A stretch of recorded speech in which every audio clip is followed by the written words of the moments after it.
Because it's not just about the work or the mindset, it's where you spend your time on this business journey that truly helps set up your success. It's often missed because it's boring.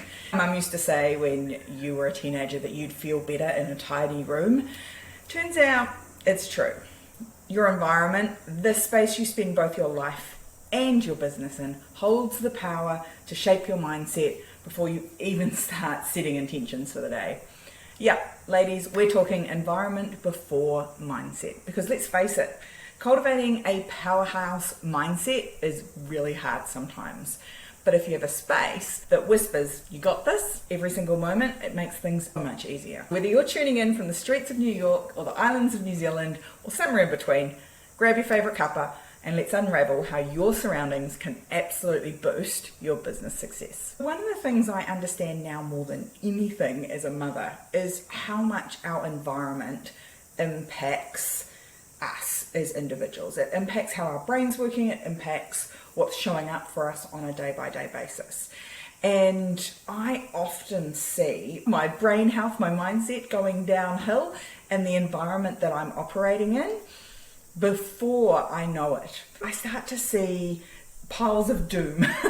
Stuff start to build up on my desk, paper building up. I start to see clothes that I had picked up to put away, but they got accidentally left on the sofa instead. I start to see the chaos that's in my mind, in my environment, before I get started. And the same is true of all of us. Our environment absolutely sets us up for success or not.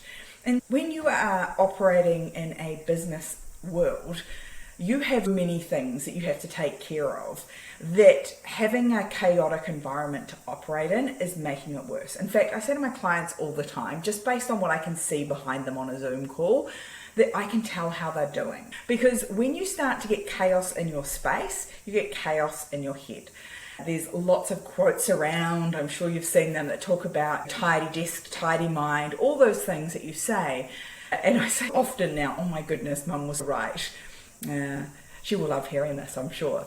She was right when I was younger, and I used to have a very chaotic, messy room. I was quite tidy and organised in other parts of my life, but my room was messy and chaotic. And she used to say, if you just tidy this up, things would feel much better. And now, older and wiser, she's absolutely correct in that when I have a tidy workspace, I feel more organised, I feel more productive, I'm able to step into doing the things that I need to do. Let's talk about how we can start to use this for your business, because it's all well and good me going, yes, your environment, it should come before your mindset, but fundamentally, how do we apply that? It's about making sure that we do the things that are going to get us the most traction first. The very first thing for me is that I need to have a business space that's conducive to me getting the work done. Now let's talk about the practical ways that we can make sure that your business environment is right for you. We want to make sure it's the right size. Is it big enough space for you to do what you need to do in it? If you're like me and you walk around a lot when you're talking on the computer, you might need a little more space. If you are someone who is recording and filming lots of things, you're going to need some sort of backdrop, some space behind you to enable the recording. You want to make sure that the space is the right size. You don't want to feel too crammed, and you also don't want it to feel super giant that it feels like a waste of space as well. And I'm going to go through a few of these things, and I reckon it's worth checking off and going out of 10, how good is the space that I currently operate in my business? If it's too small, you might want to think about, can I get some more space somewhere else? If it's too big, is there a way that you can reduce the size of the space that you're working in, either with some furniture or maybe swapping around the spaces that you're using and using them in a different way? You want to make sure your space is clean and tidy, and that doesn't mean taking everything and jamming it in a wardrobe or jamming it in some drawers or tucking it away under a bed. You want to make sure that the room is clean and tidy. You want to make sure that everything has a place. Do I have a place for any and all paperwork that I have? Do I have a place for any and all tech that I use in my business? Is there stock that's getting dumped in my office? Is there notes that are getting dumped in my office?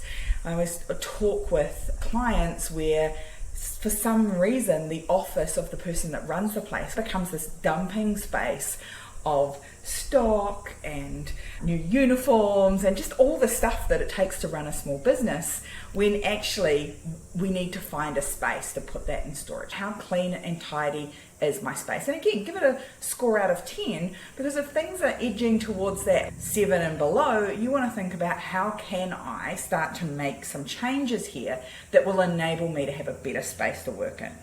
Part of the cleanliness and the tidiness is how organized is it. Now, this goes further than just the physical spaces. One of the things I always say is, what about your digital spaces? When I started in business, we were still doing GST returns on pieces of paper and sending them into the tax department.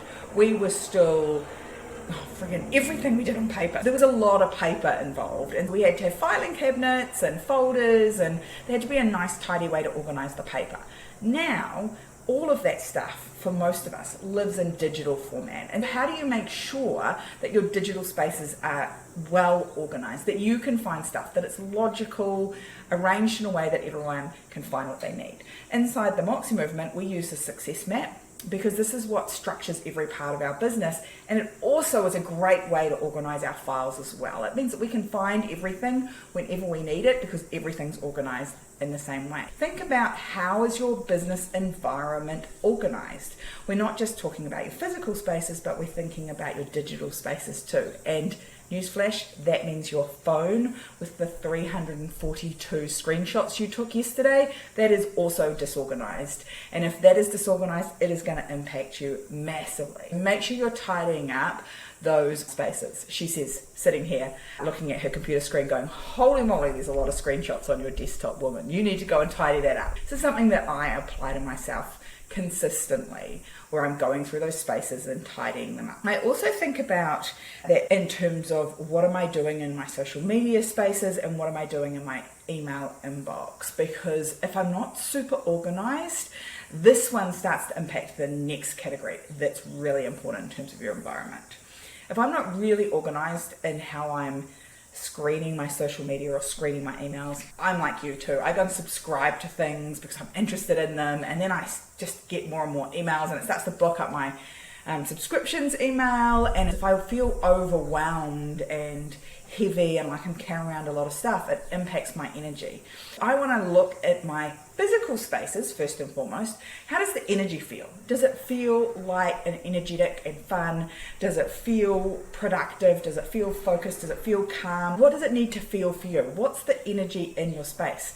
And again, if you're rating these things out of 10, you want to think about 0 being, it doesn't feel anything like the energy I need to make great work. And 10 out of 10 is, I've got everything I need in terms of the energy in this space to make the work, to make the business.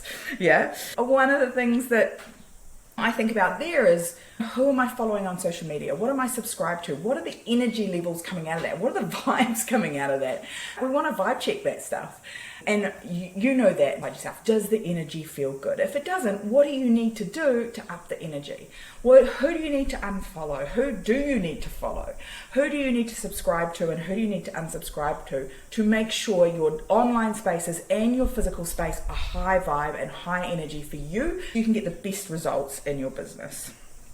The next one is, you want to make sure your environment has the right lighting. Making sure that you've got enough light for you to do the work. So if you do a lot of reading, if you're on screens a lot, you want to have a look at that and go, okay, what can I do to support myself? How much natural light do you have? I'm really lucky that the places that I do my work in, I have beautiful big windows. If you're watching this on video, you can see that behind me. Beautiful natural light, which is super helpful for looking after yourself when it comes to circadian rhythms. And you're probably going to have some artificial light as well. You want to make sure there's a good balance of that feels good to you. If you are doing things that require other lighting, again, often I have other lighting for filming workshops and trainings and things like that. Make sure you've got the appropriate lighting. How good is the lighting in your environment? Again, give it a score out of 10. I'm a real massive advocate of having some great natural light. Some windows, obviously you can get some airflow as well, and also great lighting. If you're doing lots of reading, natural light's good for that, but obviously as the days get shorter, middle of summer here, lots of natural light for me at the moment. Middle of winter, not much natural light. I want to think about, how do I amplify that with some extra artificial lighting? The next thing, this is one that I really struggle with, and it's mostly because I'm not green-fingered. Do you have enough nature coming into your workspace, into your business space? I live in the bush in New Zealand and I have nature right there, but I'm not very good at keeping plants alive. I don't generally have plants in my office, or the ones that I do tend to meet a sticky end. But do you have some nature that's coming into your workspace, whether that be through being able to have open doors and windows, or are you green-fingered enough to keep some plants alive, because they're definitely going to help you in setting up the right environment. And the last thing you want to think about is, do you have enough privacy? There was a really big trend not that long ago really about this kind of open door boss. I want to be a boss that always has my door open. I want to make sure everyone feels comfortable, like they can come in anytime. And yes, there are some benefits to that, but there's also this massive downside in that, one, you're going to get interrupted constantly, and that's a topic for a whole nother day. But the other thing is that you don't get any privacy. And some people work better with nobody in their space, a very private space, door shut, headphones on, working solidly. And some people like more interaction, people coming and going. You have to figure out what that looks like for you so that you can get your work done. We're thinking about all of those things when we're checking over our environment. Is it the right size? Is it clean? Is it organized? Does it have the right sort of light? Does it have the right sort of energy? Does it have some nature in it? Does it have some plants around, either inside or outside, close by? And does it have enough privacy for you to do the work that you need to do? Because when you set your environment, you are going to find far easier to get into the right mindset, the right flow, the right energy to get your work done. Some really simple things that you can go and do from here. Go tidy your desk, clean it up, set it up the way that you want it, and then set yourself a rule. At the end of your workday, always allocate yourself 10-15 minutes to allow yourself to reset your workspace. When you come in tomorrow, it feels good when you get in here. You don't come in here with a whole lot of unfinished stuff. Things aren't open on your desktop. Reset your business space back to how you want it. It's going to save you lots of time. It's going to make sure that you come in with the right energy when you come into your space. Make sure you reset it every day. If you're looking at your office now and you're thinking, holy moly, Sarah, I am really low on all of those things because I'm cramped, because I've got so much stuff in here, there's so much paper that I need to get rid of. Here's my challenge to you. Just pick one small space in your office every day and do a clean out, a throw out, a get rid of. You will feel better for it. Our household has done an extreme version of this because we're off to go traveling and we can't carry a whole lot of stuff. But letting go of stuff you don't need anymore is super powerful, both in the physical space and on your computer. If you haven't done it, I always try to do this at the end of the year. Like come into the new year with a really clear environment, both digitally and physically, is that I get rid of all the old stuff. I get rid of old photos, old screenshots, old files, old emails, any old paperwork. In New Zealand, you have to keep your tax records for 7 years. Once we tick over into another year, we can get rid of, we can shred or burn the paperwork from that 8th year. And we always make time to do that. There'll be less and less of that to do, obviously, as we get into the digital spaces, and then we'll be having to get rid of digital records.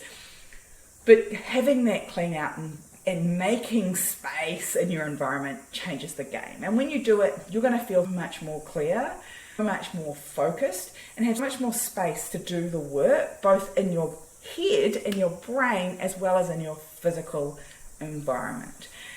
And the reason that I say do this is because sometimes getting in the right mindset is a real effort. Yeah, sometimes it feels hard. You and I both know we can very quickly and easily tidy and empty out a drawer. We can very quickly and easily tidy and organize maybe 1 or 2 files on our computer. And when we do that, we'll feel better. We'll feel lighter, we'll feel more ready to take action on the things that are important. If you're feeling a bit clunky, if you're feeling a bit stuck, you find yourself procrastinating all the time, you want to make sure you set your environment up so that you are focused on the right things at the right time, and watch the difference. Watch how that change in your environment enables a change in mindset. And it doesn't just apply for your business. You can go through your whole house and do this. Go into each space and go, what is this space used for? And does it tick all the boxes, all of those things we just went through, for what that space is used for? You can look at your kitchen, your living room, your bedrooms, your bathrooms.